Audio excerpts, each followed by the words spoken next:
Radioscopie.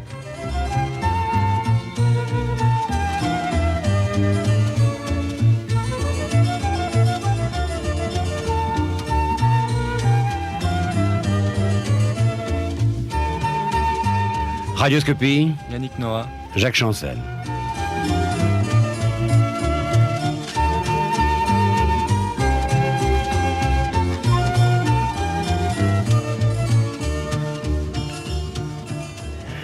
Aujourd'hui encore, nous sommes à Roland-Garros et je précise que nous y serons demain pour la 3e fois. Et dans le même temps, je suis heureux de vous dire que la semaine prochaine, nous partagerons les 5 jours, c'est-à-dire lundi, mardi, mercredi, jeudi et vendredi, avec un des plus grands écrivains de ce temps, Marguerite Yourcenar. Ici, aujourd'hui, à Roland-Garros, Yannick Noah. Yannick Noah, un nom qui a été crié très fort, peut-être même trop fort et trop tôt, parce que Yannick Noah est jeune. Et c'est parfois un handicap que d'être trop célébré. Alors, vous avez perdu l'autre jour. Je ne pense pas que ce soit un échec. C'est toujours un échec de perdre. Mais je considérerais plutôt que c'est une expérience de plus. C'est sûr, de toute façon, il faut que je prenne toutes mes défaites. Il faut que je tire de bonnes leçons de toutes mes défaites. Et je pense que c'est une des qualités d'un champion que de tirer des leçons des défaites. Maintenant, il est bien évident que j'aurais préféré aller très loin dans ce tournoi où je sentais qu'on attendait beaucoup de moi et j'ai perdu au second tour. C'est quand même une grande déception pour moi, mais enfin, les internationaux de Roland-Garros sont une compétition très importante. Maintenant, ce n'est pas parce que j'ai perdu que ma carrière est terminée. Il faut que je continue et que je ne me relâche pas à cause d'une défaite. Mais vous savez quand même que sur le plan humain, vous jouez un jeu dangereux parce que vous avez fait des choix. Je le disais, vous êtes très célébré parce que c'est vrai. La France n'ayant pas de champion compte sur vous. Donc, vous êtes sur un chemin difficile. C'est sûr que au départ, c'est quand même un risque que j'ai pris. J'ai dû arrêter mes études il y a 2 ans et je me suis consacré entièrement au tennis. Et déjà là, j'ai déjà pris un risque. Maintenant, il faut être sûr de soi, il faut y croire. Et pour ma part, j'y crois, je joue le jeu à fond et j'essaye de faire le maximum. Si je vois que je n'y arrive pas, ce sera une déception d'abord pour moi, pour le public évidemment. Mais d'abord, j'essaye de donner le maximum de moi-même et c'est déjà ce qu'il y a de plus difficile. Mais vous aviez, lorsque vous étiez enfant, imaginé un métier, une profession pour plus tard? Parce que pour cela, il faut le plus souvent suivre des études. C'est sûr, mais enfin, j'ai arrêté mes études quand même assez tôt, donc je n'avais pas vraiment d'idée. Maintenant, quand j'étais tout jeune, je rêvais d'être pilote de ligne, architecte. Mais étant donné que j'ai arrêté mes études à 16 ans et demi, mes rêves n'ont pas duré très longtemps. Vous êtes arrivé jusqu'à quelle classe? Je suis arrivé en première B. Mais vous ne regretterez pas un jour de ne pas être allé un peu plus loin? Parce qu'on peut quand même combiner et le sport et les études. Enfin, c'est difficile, je le sais, mais un garçon comme Bedel, votre copain... Dominique, je pense pas qu'on puisse donner Dominique en exemple. Au contraire, c'est un échec justement. Il a essayé et il a dû faire sa première année en 3 ans. Je ne sais même pas s'il a réussi à passer sa première année. Je pense pas que ce soit possible. C'est pas possible de faire de la compétition et des études. Maintenant, il est possible de suivre un entraînement et faire en même temps des études. Mais une fois qu'il faut faire de la compétition et des déplacements, c'est plus possible parce que il y a trop de tentations et puis on n'a pas toujours le temps matériel et c'est impossible à faire. Maintenant, c'est sûr qu'un jour, je regretterai peut-être. Si je ne réussis pas dans ma carrière, il y aura peut-être un moment où je me dirai oui, j'aurais pas dû prendre ce risque, j'aurais pas dû arrêter mes études. Mais pour l'instant, je progresse encore et je ne regarde pas encore derrière et je pense il faut y croire à 100%, il ne faut pas avoir de doute. Yannick Noah, vous avez 19 ans, êtes-vous différent des autres garçons? Parce que beaucoup vous écoutent en ce moment qui peut-être ne comprennent pas très bien le tennis, ne l'ont pas pratiqué ou ne le suivent pas. Or, vous êtes un garçon comme tous les autres. Oui, je pense pas être... Mais quand même un peu différent parce qu'on vous a chargé d'espérance surtout. Non, pas différent. Je pense pas être différent des autres. Maintenant, j'ai des responsabilités, j'ai une ambition et j'essaye de mettre tous les atouts de mon côté pour le faire. Et mon comportement peut peut-être changer parce que justement, j'ai toutes ces responsabilités et j'essaye de mettre tous les atouts de mon côté pour y arriver. Et des fois, ça peut changer un peu mon comportement. Enfin, on a cru à beaucoup de jeunes. On a cru à Goven, on a cru à Casa, on a cru à Chanfrot, on a cru à Dominguez. Parfois, vous vous posez des questions parce que maintenant, vous avez l'obligation d'aller très haut. Et vous n'avez que 19 ans, je le redis. C'est sûr, lorsqu'on voit que quand je regarde les résultats des jeunes avant, ils avaient quand même de très bons résultats sur le plan junior, et j'essaye d'analyser et me demander pourquoi tel ou tel joueur n'est pas arrivé, et j'essaye de ne pas faire les fautes qu'ils ont fait, parce que je pense qu'ils en ont quand même fait. Alors, l'inquiétant peut-être, c'est d'avoir fait miroiter des avenirs tellement beaux, parce que c'est vrai, on vous a tout promis, vous y avez cru et vous y croyez. Et il faut être très bien charpenté, il faut avoir les épaules solides et une tête bien faite pour résister quand même, sereinement. Oui, d'abord, il faut être en confiance. Si on veut réussir une carrière, il faut être en confiance, il ne faut jamais douter, il faut y croire à fond. Et d'un autre côté, c'est sûr, la presse a fait beaucoup de publicité, beaucoup trop, je pense, mais ça fait partie de mon métier. Il faut que je tienne. Si je ne tiens pas, c'est que je ne serai jamais un grand champion. Il faut que j'arrive à supporter cette pression, et si je réussis à le supporter, à ce moment-là, peut-être que j'aurais passé un cap difficile. C'est difficile. Enfin, vous êtes arrivé jusqu'en première, donc vous avez arrêté vos études, et c'est un choix que vous avez su faire, qui est un choix difficile, mais vous l'avez fait. Mais vous lisez un peu, vous essayez de vous enrichir, parce qu'on peut travailler par soi-même et faire autre chose. Les diplômes, ça ne suffit pas souvent. On peut aller très loin et avoir un bagage personnel. Je ne lis pas énormément. Je lis plutôt les journaux, Le sport surtout? Non, ou pas tout le reste? L'actualité en général. Oui. Et vous n'avez pas envie de lire des livres? Non, pas vraiment. C'est-à-dire, je me réveille le matin, je vais acheter mes journaux, après il y a l'entraînement, et le soir, j'ai pas tellement envie de lire, je suis plutôt fatigué, je préfère dormir. Bon, c'est vraiment un grand travail lorsqu'on veut devenir un champion, un homme qui s'impose. C'est-à-dire que vous sacrifiez beaucoup d'heures de votre journée. Je sacrifie beaucoup d'heures de ma journée, c'est sûr. Et de toute façon, je n'ai que ça à faire. Après tout, oui. j'ai tout arrêté. Pas vous plaindre, hein. Je mets tout de mon côté pour justement pouvoir en faire le plus possible. Maintenant, il faut avoir le plus difficile, justement, c'est de n'avoir la tête qu'à ça, parce qu'un joueur de tennis qui rentre sur le court pour s'entraîner et qui commence à penser à tous ses problèmes n'arrive pas à tenir pendant 2 heures, c'est même 3 heures. Et il faut justement essayer de ne penser qu'à ça, ne penser que tennis, être toujours dans l'ambiance tennis pour pouvoir vraiment faire du bon travail. Et je pense que c'est ce qu'il y a de plus dur. Mais par quoi êtes-vous guidé? Est-ce par l'amour passionné du tennis, ou aussi, ou plutôt par une forme de confort que vous souhaitez?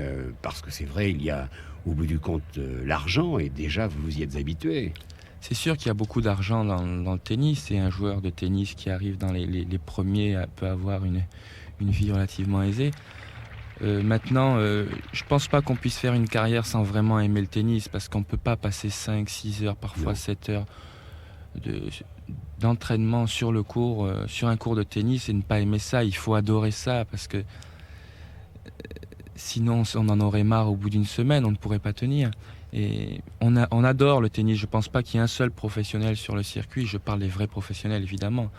Des tout premiers, je pense pas qu'il y en ait un seul qui n'aime pas ce qu'il fait. Et on adore tout ça, on aime ça, et c'est justement cette passion du tennis qui nous guide dans l'entraînement. Mais quelle différence faites-vous entre amateur et professionnel? Ce sont deux beaux mots, d'ailleurs. Mais c'est-à-dire que pour moi, maintenant, pour un joueur de tennis amateur, c'est celui qui, pour moi, n'axe pas toute sa carrière vraiment sur le tennis, sur les matchs proprement dit, sur les matchs gagnés.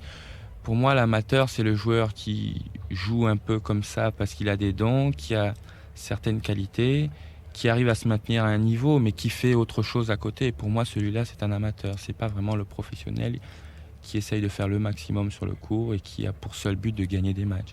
Mais Yannick Noah, le tennis, aujourd'hui, vous a déjà apporté beaucoup, vous a déjà installé dans votre vie, c'est-à-dire que vous avez non pas quitté, mais vous êtes parti, vous êtes loin de la maison.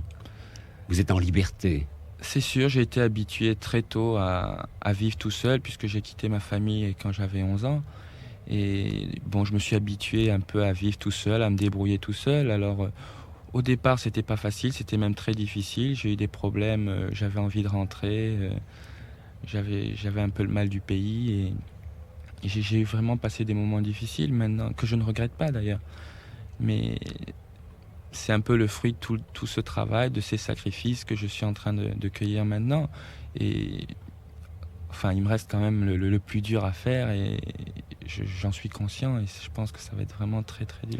Vous êtes né au Cameroun ?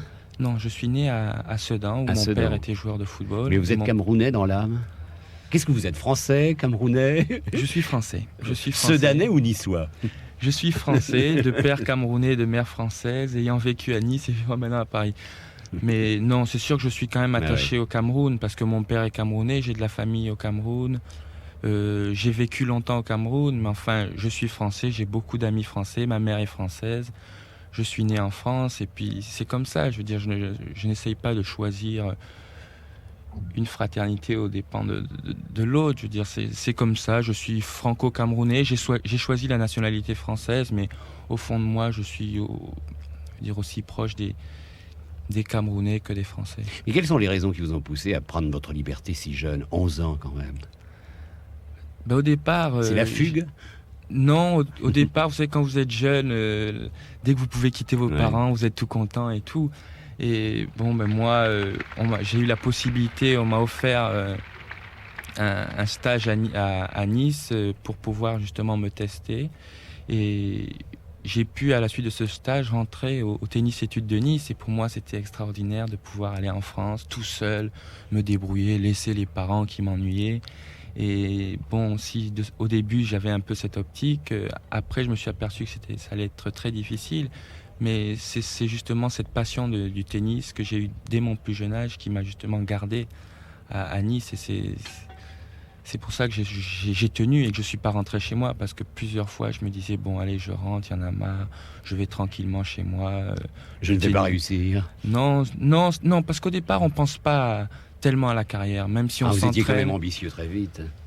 Oui, mais on rêve plutôt qu'autre chose. C'est plus un rêve, je sais pas, on s'entraîne, mais enfin on se dit, bon, je vais m'entraîner pour pouvoir monter un classement dans l'échelon. Mais sinon, ça va pas plus loin. On peut pas se dire à 11 ans, je serai champion, je serai dans les meilleurs, c'est pas possible. J'ai commencé vraiment à penser à faire une carrière lorsque justement j'ai commencé à faire des compétitions et il fallait que je choisisse entre les études et le tennis. À ce moment-là, vraiment, je me disais, bon, tu es sûr d'y arriver, il faut que tu y arrives, il faut à tout prix que tu arrives dans les premiers. Et à ce moment-là, je me suis dit, lance-toi dans la carrière professionnelle, mais pas avant l'âge de 15 ans et demi, 16 ans. Mais vous n'avez pas été très longtemps un enfant. Vous avez peut-être raté votre enfance. C'est possible, je pense que les meilleurs moments de l'enfance, c'est les moments qu'on passe chez soi.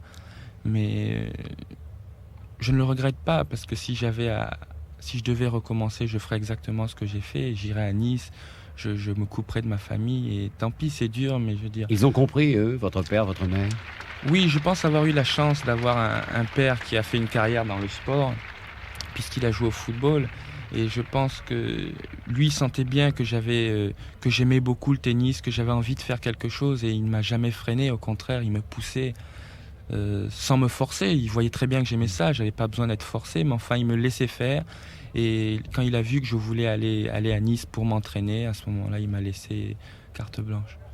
Alors, je ne veux pas vous gêner ou vous agacer, mais il y a quand même cette histoire de l'autre jour. J'aimerais que vous me la racontiez. Lorsque vous avez été absent pour le double avec Geoffrey, que s'est-il passé là ? J'ai l'impression que vous avez été perturbé par votre défaite et qu'ensuite plus rien ne comptait. Alors, il y a une chose quand même, parce qu'il faut une rigueur dans ce métier-là. Et j'en parle parce que je dois dire que la presse, vraiment, vous a accablé. Accablé, non. Je veux dire, ils ont fait ce qu'ils devaient faire. Ils ont essayé de dire ce qu'ils entendaient, et c'était parfois faux. Et alors, que s'est-il passé ? En fait, ce qui s'est passé, c'est que juste après, j'ai d'abord joué mon simple contre Gene Mayer, je menais facilement, et je pensais vraiment remporter ce match. Bon, j'ai perdu ce match, j'étais un peu je veux dire, j'avais pas vraiment le moral et j'étais encore sur le coup de mon simple et je suis parti du stade sans regarder où en était le score du cours A sur lequel je devais jouer. Et je devais jouer en double en 5e match. Et je me suis dit, 5e match, un match en général durant au minimum 2 heures, ça devrait tenir, je vais aller au stade vers 7 heures. Et manque de chance pour moi, les matchs ont été très rapides. Il y en a eu un qui a été expédié en 1h10, c'est très rare dans un match en 5-7.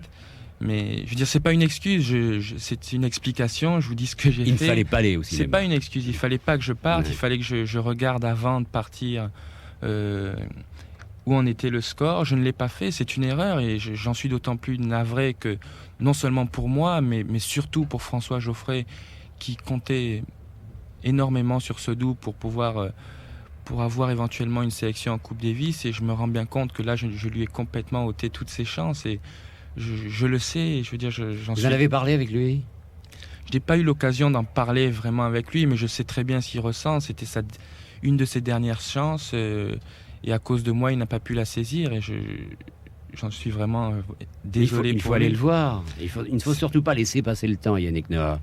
Non, Parce qu'autrement, vous savez, vous non, allez mais de finir toute par façon, vous croiser sans vous voir. Non, ça, je pense pas qu'avec François Geoffrey, il puisse y Ouais. avoir on puisse avoir de telles relations. Je sais, il a très bien vu que j'étais navré. On n'a pas eu vraiment de discussion, mais enfin, j'ai essayé de rattraper le coup comme je pouvais. J'ai essayé de téléphoner à John Lloyd et à Peter McNamara pour voir s'ils voulaient pas éventuellement reporter le match, tout en soulignant qu'on était bien entendu scratchés. Mais enfin, s'ils étaient tous les deux d'accord, on aurait pu rejouer. J'ai essayé de faire ce que j'ai pu. Ils ont maintenu la décision de nous disqualifier. C'était normal. Je veux dire, j'ai fait une erreur, je le sais. Mais Enfin, François a très bien vu que j'étais désolé, et je suis vraiment désolé pour lui, parce que je me rends compte que pour lui c'était tellement important et la Coupe Davis représente tellement pour lui que je m'aperçois que non seulement pour moi, parce que pour un joueur professionnel c'est inacceptable, mais en plus pour François, je pense que c'est... enfin, Yannick Noah s'est dit d'une telle manière qu'on peut comprendre. Mais c'est encore une expérience de plus. Après une défaite, ce qui vous est arrivé là, puis ça forme, hein, vous savez, ce sont des choses comme celle-là. Bon, une fois qu'elles sont passées, on ne va pas quand même en parler pendant des années et des années. Hier, j'étais avec Philippe Chatrier et nous étions au bout, lorsque nous avons terminé à 18h, nous étions au bout du 2e set où il était battu 6-2 par Pecci. Et je demandais à ce moment-là à Philippe Chatrier ce qui se passait dans la tête d'un grand champion comme Vilas, qui se voyait vraiment acculé. Et il me disait, en ce moment, le sol se dérobe sous lui. Plus rien n'existe, c'est-à-dire qu'il est dans une sorte de mer démontée. Vous avez ce sentiment, vous aussi? Non, parce que lorsque je joue encore. Lorsque je perds contre des joueurs comme Gene Mayer qui sont mieux classés que moi, je veux dire, c'est pas dramatique pour moi de perdre contre un joueur comme Mayer, dans la mesure où il est sur le papier déjà plus fort que moi. Bon, j'ai mené, j'ai perdu ensuite, mais enfin sur le papier il est plus fort que moi, donc je ne suis pas favori contre un joueur comme lui. Maintenant, Vilas est quand même dans les 4 premiers joueurs du monde. Il joue contre Pecci qui est classé 30e, je pense, ou 25e. Et il n'a rien à gagner. Et, je veux dire, il est favori. Tout le monde est sûr qu'il va l'emporter. Et de sentir comme ça qu'il ne peut rien faire, que l'autre est en état de grâce, c'est très difficile. Cette situation pourrait m'arriver si, par exemple, j'avais joué l'an dernier dans des compétitions de juniors et que j'aurais perdu contre des juniors. À ce moment-là, j'aurais eu du mal, hein. Ça aurait été dur parce que je n'avais rien à gagner. Et là, on va jouer dans 1 mois et demi la Coupe de Galéa qu'on a remportée l'an dernier. Si je suis mené contre un joueur de cette catégorie, je pourrais peut-être éprouver ce qu'a éprouvé Guillermo hier. Parce que je n'ai rien à gagner, on est favori. En cas de victoire, c'est normal. Si je perds, c'est dramatique. Vous êtes le grand vaincu si vous perdez. Oui, c'est dramatique. Enfin, il y a la Coupe Davis. Il y a la Coupe Davis également, parce que c'est un peu pareil. On joue contre les Suisses, on nous donne largement favoris. Je joue contre Gunther, qui est un peu plus vieux que moi. Et je parle pour moi, mais ce sera pareil pour Porte. On n'aura pas le droit de perdre. On n'aura pas le droit de perdre, même je ne sais pas si on pourra même perdre 1 set ou 2 sets, c'est pas question d'être accroché et ça va être très difficile, je le sais, je m'y prépare, mais ça va être très dur parce que si le public attendra de nous qu'on expédie ça rapidement, 5-0, et de par notre valeur actuelle, on peut très bien perdre contre un joueur comme Gunther. Vous savez ce que le public attend de vous, vous en êtes parfaitement conscient, et vous avez d'ailleurs des responsabilités. Je regardais tout à l'heure tous ces jeunes qui viennent vous voir, ils ont 8 ans, 10 ans, 12 ans, 14 ans, ils viennent, ils vous disent monsieur d'ailleurs. Oui, c'est sûr que j'ai beaucoup de responsabilités. Je pense que j'en ai trop, pas parce que je ne peux pas les soutenir, mais on a trop parlé de moi par rapport à ma valeur et par rapport aux résultats que j'ai eus. Si j'ai gagné des tournois qui étaient quand même de second plan, c'est sûr que pour moi c'est important, mais avec toute la publicité qu'on a fait autour, c'était un peu exagéré. Maintenant, le fait de signer des autographes n'est pas gênant du tout, au contraire, je veux dire, ça leur fait plaisir. Bon, ça dérange pas trop, mais je sens très bien lorsque je rentre sur un court. Je reprends le match contre Mayer que j'ai joué dernièrement, qui est classé au-dessus de moi, donc qui normalement est plus fort que moi. Les gens me donnent favori, et lorsque je lis, je sais plus sur quel journal j'ai vu ça, qu'on me donnait, on me donnait un 1 contre 20 vainqueur sur le vainqueur du tournoi. Moi j'ai plutôt envie de rire parce que je dis bon je suis 50e finalement, 50e mondial, et on me donne on me met parmi les favoris du tournoi. C'est amusant parce que là, ça ne peut même pas me faire monter la tête parce que c'est beaucoup trop. Ce n'est pas si mal quand même d'être parmi les 50 meilleurs joueurs mondiaux à 19 ans. C'est sûr, c'est une bonne chose. Je veux dire, je dis pas que je suis nul, que je suis loin et tout, mais j'apprends, je suis encore en train de progresser. Et... Vous voulez être combien ? Soyez franc. Dans les combien ? Dans les 10 premiers ? Je me suis fixé pour but d'être dans les 10 premiers, mais une fois que je serai 10, de par mon caractère, je pense que j'essaierai d'aller plus haut, parce que on essaye toujours pour nous, on essaye toujours de voir jusqu'où on peut aller. Et je pense que si je suis 10e un jour, ce sera déjà une bonne chose pour moi. Je serai arrivé au but que je me suis fixé, mais je pense pas que je m'en satisferai. J'essaierai d'aller plus haut à ce moment-là. D'être le premier. Est-ce la hantise suprême ? D'être le premier, ce serait fantastique, mais enfin... Vous en rêvez parfois ? On rêve très souvent. Mais il faut rêver. Il faut rêver, c'est sûr. Car si vous vous dites « je ne suis pas bon », ça ne marchera pas. Il faut rêver, il faut y croire. Mais enfin, pour l'instant, j'ai pour but d'arriver dans les 10 premiers. Après, je verrai, mais je peux pas dire. Je pense que ça ferait en plus un peu...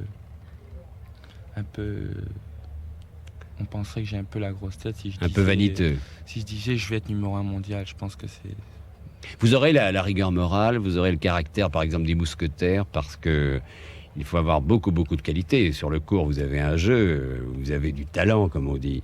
Mais il y a tout le reste, il y a ce qu'on appelle le caractère. Et souvent, vous vous énervez encore. Vous vous battez contre vous-même, d'ailleurs.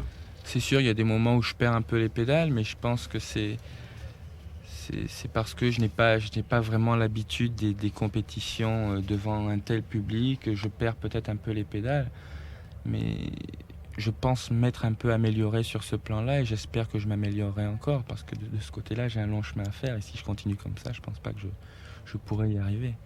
Vous devez beaucoup à vos parents, parce que, bon, vous l'avez dit tout à l'heure, vous êtes parti à l'âge de 11 ans, vous êtes fils d'un Camerounais qui a été ancien professionnel de football et qui jouait à Sedan. Votre mère est française. Que leur devez-vous ? Parce qu'en fait, c'est le tennis qui vous a fait. Eux, je leur dois tout. Je suis très reconnaissant parce que ils m'ont quand même laissé partir à 11 ans et laissé partir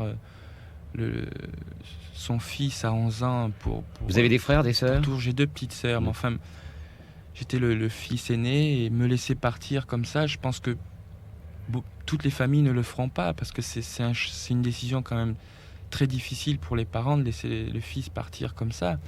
Et j'étais quand même loin. Je dis qu'ils étaient au Cameroun, moi j'étais à Nice. Bon, on s'écrivait de temps en temps, mais pour eux c'était quand même une épreuve très difficile, et ils m'ont bien soutenu, et ils m'ont énormément aidé aussi en me laissant un peu mener ma carrière tout seul. Je veux dire, je pense pas que les familles qui essayent de pousser leur enfant va t'entraîner, va jouer, qui sont là à côté du cours quand leur fils joue, je pense que cela freine plutôt qu'autre chose leur enfant. Mais moi, au contraire de cela, mes parents m'ont laissé un peu mener ma barque, m'ont fait confiance. Et justement, comme je voyais qu'ils me faisaient confiance, je me disais, bon, ben, fais le maximum pour eux parce qu'ils te laissent faire et montre-leur que tu peux te débrouiller tout seul. Et c'est ce que j'ai Mais fait. quelles sont vos relations avec eux aujourd'hui? Par exemple, l'autre jour, dans cette petite affaire Geoffrey, ils vous ont téléphoné pour dire, Yannick, ce sont des choses que l'on ne fait pas. C'est-à-dire que j'ai pas pu avoir mon père Ouais. au téléphone, mais je pense qu'il... Il est où, votre père, en ce moment? Il est au Cameroun. Au Cameroun. Il ne devait pas être très content, mais... Que fait-il là-bas? Il travaille chez Renault, il est vendeur chez Renault. Ouais. Il ne devait pas être content, non? Non, je pense pas, mais enfin, il a quand même une expérience Du sport. du oui. sport et de la vie, et je pense qu'il n'en fera pas trop... Il n'attachera Enfin, vous avez pas dit une trop pardon, grande de toute importance. manière, tout à Oui, l'heure. non. Mais vous ne souhaitez pas revenir sur cette terre qui est quand même un peu la vôtre, le Cameroun. Là-bas, vous êtes célèbre, là-bas, vous êtes le joueur numéro 1 au Cameroun, non? Moi, je suis numéro 1 camerounais, mais j'espère Il y a de aussi- bons joueurs au Cameroun? Il y a des joueurs qui valent la tête de seconde série en France. Mais peut-être que j'y retournerai. Je veux dire, j'ai de la famille du côté de mon père qui s'y trouve. J'ai vécu une partie de mon enfance là-bas. Mais pour l'instant, mon pays, c'est la France. Après. Alors tout à l'heure, je parlais de sérieux, enfin de rigueur morale. Je sais que vous aimez le football, parce que votre père l'a beaucoup pratiqué. Je sais que vous jouez de temps en temps avec le Variety Club. Oui, Mais vous croyez que c'est bien sérieux lorsqu'on est à 2 pas de la Coupe Galéa, à 2 pas de la Coupe Davis, de jouer au football? Ah, c'est sûr que je ne jouerai jamais, je ferai jamais un match de football la semaine ou la quinzaine, voire 3 semaines avant un match de cette importance. Maintenant, de temps en temps, lorsqu'il n'y a pas de compétition en vue, il m'arrive effectivement d'aller jouer avec le Variété Football Club. Parce que d'abord, on est des amis et que je pense qu'il n'est pas mauvais de changer un peu, de faire un autre sport et de s'amuser un peu pour changer les idées. Maintenant, je n'irai jamais faire un match, par exemple, demain, en vue de la Coupe Davis la semaine prochaine. Jamais, pas question. Alors, camerounais par votre père, français par votre mère, c'est-à-dire blanc en noir, les sangs mêlés vous ont-ils donné une force plus grande? Non, je pense pas. Il y a toujours un métissage heureux. Hein. Non, je pense pas, mais enfin... Vous l'assumez, ce métissage? Oui, de toute façon... Eh bien. Oui. Hein? Mais quand même, vous êtes conscient que vous êtes ce que vous êtes. Et d'ailleurs, il y a au départ quand même Arthur H qui vous a beaucoup aidé. C'est sûr qu'Arthur m'a énormément aidé. Peut-être même pour ces raisons-là aussi. Parce que d'abord, c'est un peu grâce à lui que je suis allé en France, que je suis venu m'entraîner à Nice. Et puis, dans la façon de mener ma carrière, je pense que Arthur devrait être un modèle parce que je veux dire, c'est quand même c'est un gentleman. En plus, sur sa manière de se comporter sur le court et en dehors des cours, je pense qu'il c'est vraiment un exemple. Et C'est tout à fait admirable sur un cours, car vraiment jamais un mot. c'est- Puis cette allure, ce physique qu'il a. Oui, je veux dire, c'est fantastique de pouvoir se maîtriser comme il le fait. Mais je pense que si moi, avec mon caractère, je le faisais, je m'endormirais sur le court. Et j'ai besoin de m'extérioriser, de me donner du courage en me parlant, en me donnant des petits coups. Et je pense que chacun a son caractère. Lui, ce qu'il fait, c'est fantastique. Je veux dire, il a quand même une classe extraordinaire sur un court. Mais je pense que tout le monde ne peut pas le faire, ce qu'il fait. Parce que si Connor se mettait à avoir le comportement d'Arthur Ashe, je pense que il perdrait un peu de sa valeur. Mais sur lesquelles de vos qualités comptez-vous?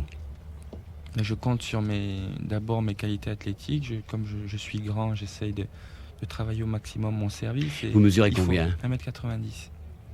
Et je pense que pour pouvoir arriver au plus haut niveau, il faut que j'essaye d'axer mon jeu sur l'attaque et le jeu au filet. Et je pense que c'est comme ça que j'arriverai à arriver dans les meilleurs. Mais Yannick Noah, comment regardez-vous demain? Parce que je parlais tout à l'heure des dangers de la célébrité, je disais à quel point le public vous attend, et d'ailleurs on peut craindre pour les demain, parce que un public qui a attendu tellement peut devenir tout d'un coup assez chauvin, c'est-à-dire peut devenir tout à fait impardonnable, parce que parfois les bruits dépassent un peu trop le propos. Hein. C'est sûr, il y a beaucoup de pression, mais il faut le Vous les prendre. sentez, ces pressions, quand même? Il y a des pressions, mais enfin, je pense qu'il faut bien le prendre. Il faut le prendre du bon côté. Et le fait d'avoir justement toutes ces responsabilités, il faudrait que ça puisse, au lieu de me renfermer, au lieu de me renfermer sur moi-même, il faudrait justement que je me dise, bon, ben, le public attend de moi, bon, il faut que je travaille encore plus, il faut à tout prix que j'y arrive. Et je pense que ça devrait me donner encore plus de rigueur dans mon entraînement. Il faut que je le prenne comme ça, parce que le public, il y aura toujours un public, il y en a partout. Et il faut le prendre du bon côté. Je veux dire, c'est quand même extraordinaire d'avoir un public qui vous soutient. Je veux dire, je pense que sans le public, j'aurais peut-être pas remporté le match que j'ai remporté contre Martine au premier tour. Et il faut le prendre du bon côté. Et bon, en cas de défaite, il faut... Vous la ressentez durement, une défaite ? Oui, ça fait mal, parce que je sens quand même que les gens pensent que je vais gagner. Ils attendent de moi que j'aille très loin, que je fasse bien.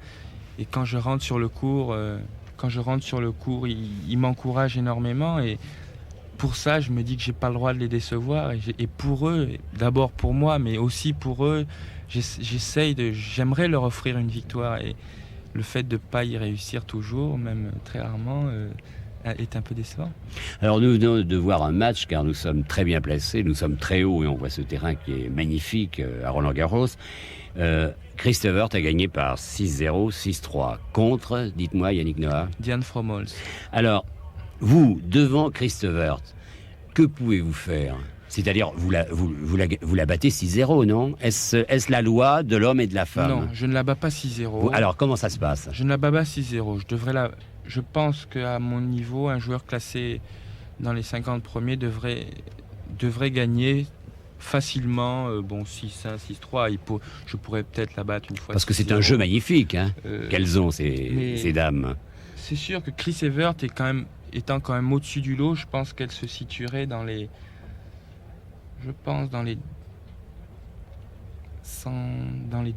250e joueurs professionnels ou 300. Quand même. Je pense, vraiment, je veux pas dire de bêtises. C'est possible. Car un joueur, je pense que si elle jouait contre un joueur classé à ce niveau-là, sur un central archi-combe, je pense qu'elle pourrait maintenir la pression. Elle a quand même beaucoup d'expérience et je pense qu'elle se situe à ce niveau-là.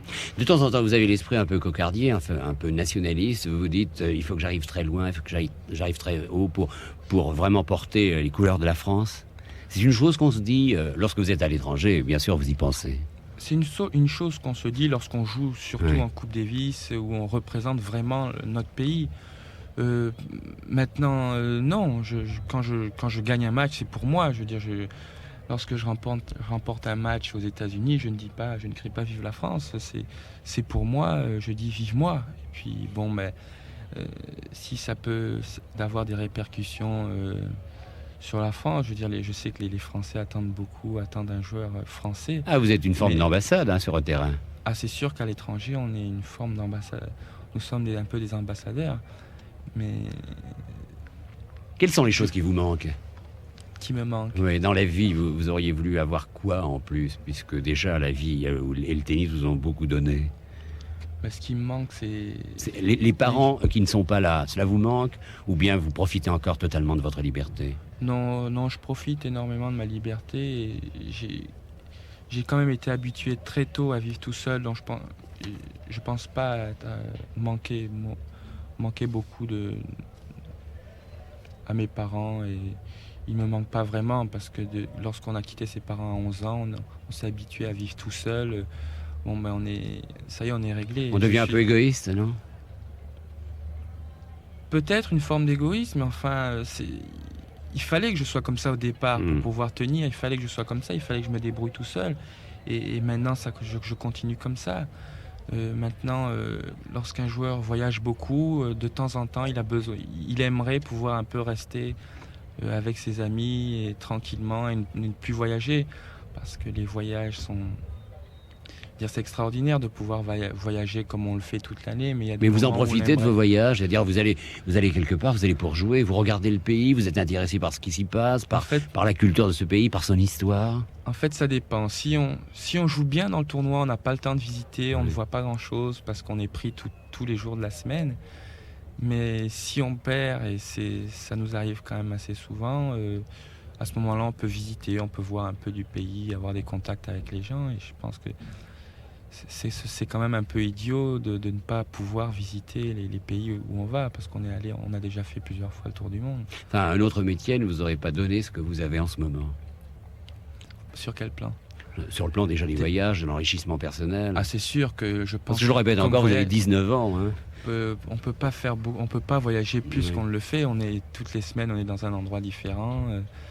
Et je pense qu'un autre métier ne m'aurait jamais donné tout ça. Et vous êtes le bon frère aîné, parce que vous m'avez dit tout à l'heure que vous aviez deux petites sœurs. Oui, j'ai 2 petites sœurs qui sont actuellement à Nice. Et oui, je pense être un bon frère. Elles ont quel âge? Je m'occupais. Elles ont une à 16 ans et l'autre à 15 ans. Elles jouent au tennis? Elles jouent un peu, elles sont classées en 3e série. Vous vous intéressez quand même à leur carrière. Vous aimeriez qu'elles arrivent un peu plus loin? J'aimerais, mais enfin... On ne peut pas être 3 dans une même famille. Hein. J'aimerais qu'il y en ait une qui fasse quelque chose dans le tennis, mais enfin je ne les pousse pas. Et puis il y en a une notamment qui est dans un tennis-études, un centre tennis-études.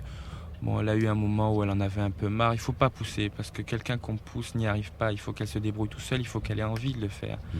Et quand je vois qu'elle s'entraîne, qu'elle gagne des matchs, ça me fait plaisir, mais je ne la pousserai jamais, je ne lui dirai jamais « Allez, il faut que tu t'entraînes, va sur le cours, fais ci, fais ça ». Il faut qu'elle le sente elle-même, il faut qu'elle sente que quand elle s'entraîne, elle joue bien. Et si elle ne le sent pas, de toute façon, si on la pousse, si elle ne l'a pas senti par elle-même, elle n'arrivera pas. Et il faut la laisser faire. Vous êtes un personnage important pour elles deux? Oui, je pense, parce qu'elles vivent en France, je les vois beaucoup plus souvent. Mon père étant au Cameroun, elles n'ont pas tellement de contact avec lui, donc elles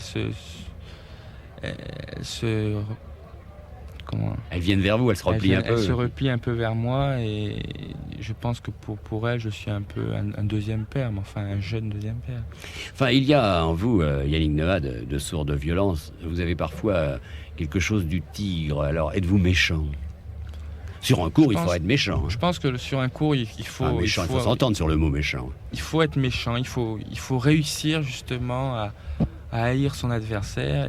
Jusqu'à haïr, vraiment. Ah, il faut, comme le disait Borg. Il faut vraiment essayer de se mettre dans un état, une sorte d'état second, et essayer de détester son adversaire, d'être agressif. Et je ne le suis pas toujours.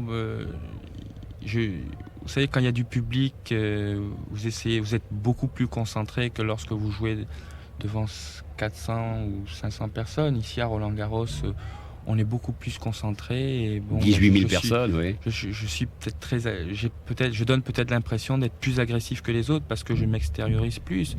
Mais je suis sûr que Borg, dans sa tête, est beaucoup plus agressif que moi, beaucoup plus. Mais vous arriverez à vous maîtriser un jour, c'est-à-dire à être comme Borg, comme H, c'est-à-dire tout se passera à l'intérieur de vous, ça bouillonnera sans doute. Je ne sais pas si j'y arriverai, mais... Pourtant, c'est le secret. Il faut que j'y arrive. Oui. Si je veux arriver à quelque chose, il faut. Et j'essaierai de le faire, mais ce n'est pas facile. Et j'essaierai donc de... Enfin, vous êtes maintenant, Yannick Noah, au cap le plus difficile, parce qu'on en reparle. Je disais tout à l'heure que vous étiez trop fêté, trop célébré, trop sollicité. C'est vrai qu'il y a l'argent, c'est vrai qu'il y a la gloire. Et vous aurez du mérite, et vous avez du mérite de pouvoir résister. Parce que je dois dire que lorsque ces choses-là arrivent à 40 ans, ça n'est pas grave. Mais lorsqu'elles arrivent à 19, elles peuvent faire beaucoup de mal. Elles peuvent faire beaucoup de mal, c'est sûr, mais enfin, moi, des fois, je me rends pas vraiment compte, en fait. Les gens attendent beaucoup de moi, mais tant mieux. Je veux dire, c'est pas non plus désagréable d'être reconnu, etc. Je veux dire, faut pas non plus arriver à l'inverse et se dire oui, il y a trop de pression autour de lui. Bon, ben maintenant, on parlera plus de lui. Non, ça fait partie de votre métier. Ça fait partie du métier, et il faut pour que j'arrive, il faut que je résiste à toutes ces pressions, et je dois le faire, je dois réussir. Ce qu'il faut se dire, je le répète, j'ai dit tout à l'heure, c'est qu'il faut le prendre du bon côté, et il faut justement que ça me stimule, de me freiner. Et vous avez des amis, des copains? Des amis, oui, j'ai des amis, mais enfin, pas dans le tennis. Si j'ai un ami dans le tennis qui est Pascal Port, mais je pense pas qu'on puisse avoir vraiment beaucoup d'amis. Non, c'est mieux d'avoir les amis ailleurs, non? Oui. Pour changer l'univers quand même. Oui, pour changer l'univers déjà, et ensuite parce que le tennis étant un sport individuel, bon, mais si on est ensemble déjà sur les cours de tennis, dans les compétitions, dans la vie, je veux dire, on est plutôt des ennemis. Et vos parents vous accompagnent parfois maintenant dans vos rencontres? Non, ou jamais. bien vous ne le souhaitez pas? Jamais. Pourquoi? Jamais. Parce Ils que... vous abandonnent un peu là. C'est-à-dire peut-être vous ne répondez pas à ce qu'ils souhaitaient pour vous, même si vous devenez demain le grand champion.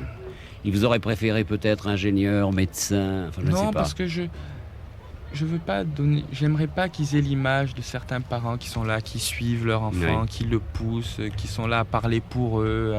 Oui, mais entre oppresser un enfant et ne jamais être là, il y a une différence quand même. Non, mais être là, ils ne sont pas sur le court, mais je sais que ma mère ne rate pas un match à la télévision, je sais qu'elle est toujours là. Et dès que je termine un match après une victoire, bon, ben, je téléphone. Je veux dire, ils ne sont pas là sur le court dans les stades, mais ils sont là dans la tête. Et je sais que mon père est toujours là, même s'il est à 6000 km d'ici. Vous lisez très attentivement la presse, vous êtes très sensible à ce que disent les critiques. Vous recevez des lettres? Oui, je reçois pas mal de lettres. Des jeunes surtout? Beaucoup de jeunes, oui. Que demandent-ils? Que recherchent-ils? Oh, certains demandent des autographes, d'autres demandent des photos, certaines demandent de correspondre. Et je n'ai pas encore reçu vraiment de lettres violentes ou de menaces. Mais il faut quand même dire que tout votre monde a changé en quelques années. Parce qu'il y a tout l'environnement, les jolies filles, les copains, ceux qui se raccrochent toujours à quelque chose. Et je me demande si vous-même, vous n'avez pas un peu changé aussi, parce que... On ne peut pas rester indifférent à tout cela. À tout ça, ouais. Ce qu'il faut, c'est pouvoir voir quels sont vraiment les amis sincères. Parce que, je veux dire, c'est le nombre de coups de téléphone qu'on reçoit tout d'un coup lorsqu'il y a les internationaux de France pour avoir des places et tout. On se découvre de nouveaux amis tout d'un coup. Et ça, justement, il faut pouvoir faire le tri. Et mon comportement peut s'en ressentir. Et je pense changer, avoir un comportement différent vis-à-vis de certaines personnes qui viennent vers vous parce que vous venez de gagner un match. Je veux dire, les joueurs sont toujours tout seuls lorsqu'ils perdent. Dès qu'ils gagnent, ils ont plein d'amis et tout. Et je veux dire, vous étiez tout seul lorsque vous avez perdu l'autre jour? Oui. Je dis oui, dès que vous perdez un match, je veux dire, les gens ne sont plus du tout attirés par vous. Vous sortez du cours. C'est terrible ça. C'est dur, mais il faut pouvoir tenir parce que on peut pas toujours gagner. Et c'est avec les défaites justement qu'on apprend le plus. Mais si demain, par exemple, Yannick Noah, on ne vous paye plus du tout, je veux dire, vous jouerez encore pour le bonheur du... Et vous n'aurez plus la même passion, parce que, je sais bien, il y a le gain du match parce qu'on gagne, mais il y a l'autre gain, c'est parce qu'on s'installe dans la vie. Non, mais si on me paye plus du tout, à ce moment-là, le tennis ne peut plus être un métier pour moi, parce que si je ne peux plus gagner ma vie, je dois faire autre chose. Mais vous y avez pensé à faire autre chose? Non. Vous avez le temps, vous me direz. Non, je veux dire, je commence à peine et je me suis lancé à fond, puisque j'ai tout abandonné justement pour faire une carrière de tennis. J'ai pris donc un gros risque. Maintenant, s'il n'y avait pas eu d'argent, je pense que j'aurais fait autre chose que le tennis, mais j'aurais quand même continué à jouer au tennis pour mon plaisir, parce que j'aime beaucoup ça et j'aimerais toujours. Vous vous donnez encore combien d'années? Parce que 19 ans, c'est vraiment le commencement. On a vu Petchi qui a battu Villas hier. Petchi a 24 ans. 24 ans, oui. Donc vous avez 5 ans d'avance presque. 5 ans d'avance sur Petchi, mais McEnroe est arrivé au tout premier plan. Il a quel âge, McEnroe? Il a 20 ans. Ça dépend des individus. Il y en a qui arrivent à leur maximum plutôt que d'autres. Moi, l'an dernier, je grandissais encore, j'étais pas encore complètement formé. Donc, ça dépend des joueurs, ça dépend de beaucoup de choses. Maintenant, ce sera le plus tôt possible. Je pense que j'arriverai à mon maximum à 23 ou 24 ans. Enfin, je veux dire, si je ne suis pas dans les 20 premiers d'ici 3 ou 4 ans, à ce moment-là, je pourrais peut-être me poser des questions. Mais déjà, aujourd'hui, et ça n'est vraiment pas le moment d'y penser, mais vous pensez quand même à ce que pourrait être un autre avenir? Parce qu'un joueur de tennis a une carrière quand même assez courte, d'ailleurs comme tous les champions. Au-delà de 35 ans... Vous savez, je me suis fixé... Et vous avez encore 16 ans, là. Lorsque je parle de 35 ans, ça vous laisse encore 16 ans. Oui, non, mais vous savez, un joueur de tennis ne doit pas douter. Et il faut qu'il y croie à 100%. Et pour ma part, j'y crois à 100%. Et si j'arrive à me maintenir dans les tout premiers, même dans les 15 premiers pendant un certain temps, je pense que j'aurais réussi à réunir suffisamment d'argent pour la retraite. Et je pense que j'y arriverai, je dois y arriver, et c'est mon but. Et si j'y arrive, à ce moment-là, je pense qu'il n'y aura pas problème de reconversion. Vous êtes sérieux de ce côté-là? Vous pensez déjà à faire des économies, à acheter des appartements, à vous installer quelque part? Peut-être à vous marier? Non, pas encore. Non, je pense pas à faire encore vraiment de placement. Mais je progresse encore, donc je pense que je gagnerai encore plus d'argent dans quelques temps. Et à ce moment-là, je penserai à mettre un peu d'argent de côté. Maintenant, je n'en gagne pas suffisamment pour en mettre de côté. J'en ai, j'aime bien la vie, donc je dépense beaucoup. Et c'est tout. Bon, maintenant, pour le mariage, non, je pense pas. Vous souhaitez quand même créer un foyer? C'est quand même la chance de l'avenir, non? C'est sûr que le fait d'avoir une femme et des enfants peut donner un équilibre et des responsabilités, mais vous savez, un joueur de tennis voyage énormément, et le fait d'avoir une femme et des enfants toujours chez soi, ça pourrait donner envie de rentrer sans arrêt. Et un professionnel doit partir 9 mois sur 12. C'est-à-dire un champion, au final, ne peut s'occuper que de lui-même. Il est tout occupé de lui-même. Parce que s'il pense à quelqu'un d'autre... Je pense que c'est vraiment très difficile d'avoir, dans le circuit des joueurs professionnels, d'avoir un foyer tout en restant un vrai professionnel.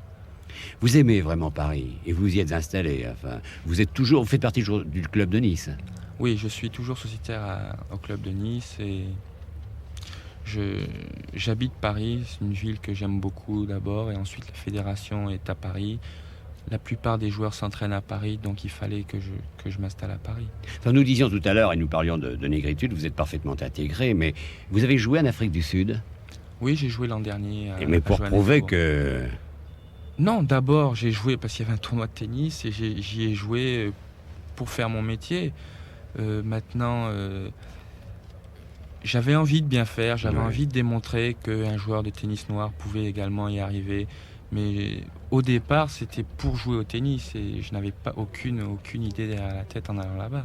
Mais vous êtes un peu intéressé quand même à ce qui se passe dans la vie, la politique, le social. C'est sûr que j'ai mes opinions.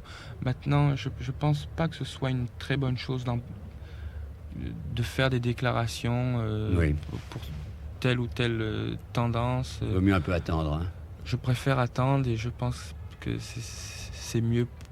D'abord pour moi et pour ma carrière. À quel âge pensez-vous, Yannick Noah, que l'on est parfaitement adulte? Je ne veux pas dire par là que vous êtes un enfant, hein, attention. Non, je pense être déjà un adulte, mais enfin, je veux dire il ne faut pas tout mélanger. Je pense que moi, je réponds aux questions en tant que sportif, en tant que joueur de tennis, et je réponds aux questions sportives. L'amitié compte quand même pour vous? C'est sûr que... On parlait des amis tout à l'heure, mais il y a les amis, puis il y a le mot amitié. C'est sûr que je pense que l'amitié est quelque chose de fantastique. Pour nous, justement, dans les moments difficiles, et il y en a quand même pas mal, le fait de perdre un match peut vous mettre dans des états assez... un peu cafardeux. On y pense longtemps, ou on se réveille très vite en se disant « je gagnerai demain, après-demain, dans 8 jours ». Ça dépend des matchs, ça dépend des endroits où vous jouez, ça dépend de beaucoup de choses. Mais lorsqu'on joue une compétition importante à Wimbledon, à Flushing Meadows, et qu'on fait une contre-performance, à ce moment-là, ça peut vous travailler assez longtemps. Et quand on perd un match en Coupe Davis, lorsque vous êtes donné favori, ça peut aussi vous travailler pas mal de temps. Et ça vous enlève... je veux dire, vous n'avez pas le moral, mais en plus, votre jeu s'en trouve amoindri, vous jouez moins bien. Je veux dire, c'est tout le jeu, et je veux dire, le fait de perdre un match, après, vous enlève un peu le moral, vous entraînez un peu moins, et ça peut avoir beaucoup de conséquences. Avez-vous l'impression, Yannick Noah, que les autres jeunes de votre âge vous jalousent un peu parce que vous êtes allé forcément plus vite qu'eux? Ou bien vous pouvez parler nettement avec eux, ils vous parlent... parlez des joueurs de tennis? Non, de tous les autres. Bon, les joueurs de tennis, on est jaloux, forcément. Mais d'ailleurs, pas dans le mauvais sens du mot. On regrette de ne pas être aussi bon que vous. Mais les autres jeunes qui ont votre âge, ceux de 19 ans, qui continuent à faire des études, qui bûchent dur, qui se disent, tiens, lui s'amuse. Parce que lorsqu'on fait du tennis, on a l'impression qu'on s'amuse. C'est sûr, mais moi, quand quelqu'un me fait une réflexion, ah oui, vous avez la belle vie et tout, moi je suis au lycée, je suis au bahut, oui, voilà. Moi je leur réponds, écoutez, moi quand j'étais en seconde et que vous alliez vous coucher, mais moi j'étais sur le cours à m'entraîner pendant 3 heures et c'était pas toujours amusant. Faire les études et le tennis, c'est quand même très dur. Il y a des moments où moi aussi j'aurais aimé rentrer chez moi après les cours, aller au cinéma. Et c'était tous les jours l'entraînement. On aimait ça, c'est sûr, mais il y a des moments où c'est difficile, il fallait quand même y aller. Et c'est le fruit du travail que j'ai effectué. Et c'est pas par hasard que vous avez beaucoup sacrifié, oui. Il y a quand même du travail, il y a des sacrifices, et je les ai faits. Je pense que tout le monde n'aurait pas choisi la même voie que moi à 11 ans. Alors il y a ces grands champions comme Borg, Connors, vous avez joué contre eux? Non, j'ai pas eu l'occasion de jouer contre Borg et Connors. J'ai joué l'an dernier contre Villas à 3 reprises, mais j'ai rarement joué. Enfin, j'ai pratiquement jamais joué contre des joueurs de tout premier plan. Alors, par Villas. Vous seriez vraiment très inquiet devant eux? Vous seriez paniqué? Non. Ou bien que pouvez-vous c'est-à-dire vous allez tomber contre eux? Pas paniquer, parce que de toute façon, soit on fait une bonne performance et bon, ben, ça donne confiance. Soit on perd et de toute façon on en tire un enseignement et on apprend, je pense qu'on apprend beaucoup en jouant contre les joueurs comme Connors ou Borg. Là je vois Gilles Moreton a perdu dernièrement contre Borg, il a fait un bon match, mais je pense qu'il a appris beaucoup de choses, plus qu'en gagnant un match contre Granat le tour d'avant. Enfin, vous aurez quand même consacré tout au tennis. Alors le tennis vaut-il tant de sacrifices? Oui, sans doute, puisque vous le faites et que vous y êtes heureux. Ben, on aime ça au départ et moi j'adore ça, donc je veux dire, je pense que ça en vaut vraiment la peine. Je veux dire, on mène quand même une vie qui est agréable et on voyage beaucoup. Vous n'êtes pas encore blasé, j'espère? Non, pas du tout. On voyage beaucoup, on a des contacts. Je veux dire, c'est quand même une vie très agréable. Et vous avez découvert un monde nouveau aussi. On découvre beaucoup de choses, mais enfin on s'y prépare. Je veux dire, il y a les entraîneurs qui vous mettent en garde sur certaines choses. Et pour ma part, j'avais Patrice Bust comme entraîneur pendant 6 ans à Nice. Et lui, il a fait une carrière dans le... Il a été un très bon joueur de double et je pense que lui m'a beaucoup apporté. Il m'a vraiment préparé à tout ce que je pouvais rencontré durant ma carrière. Enfin, Yannick Noah, vous avez déjà beaucoup fait, vous avez 19 ans, mais il faut surtout dire que pour vous, c'est une belle aventure qui commence. Tout commence aujourd'hui. C'est une belle aventure, tant qu'on progresse, mais je pense que si par malheur je me mettais à perdre, ça tournerait un peu en cauchemar. Alors là, j'ai là devant moi un poème, je crois que c'est celui de votre grand-père. Vous connaissez? Oui, je l'ai vu. Comment s'appelle-t-il, votre grand-père? Perrier. Marcel Perrier. Marcel Perrier. Alors, je vais vous le rappeler un peu, c'est lui qui écrit, hein, parce que c'est tendrement écrit. J'enviais un athlète au nom prestigieux, et c'est mon petit-fils qui devient glorieux. Sois fier, petit champion, travaillant avec rage, tu viens sur le pavois en dépit de ton âge. Il est quand même fier de vous, non? Oui, je pense, bien que je n'ai pas vraiment beaucoup de contact avec lui, mais je pense il doit être assez fier de ce que je fais. Et avant moi, il y avait mon père, enfin son beau-fils qui était joueur de football. Maintenant, il y a moi, je pense que ça doit lui donner beaucoup de satisfaction et ce poème en dit long. Alors, il y a également ces autres vers. Il vous dit, parce qu'il s'adresse à vous, hein, et d'ailleurs il signe « Tes grands-parents t'embrassent ». Donc il y a le grand-père et les grands-mères qui sont intimement mêlés.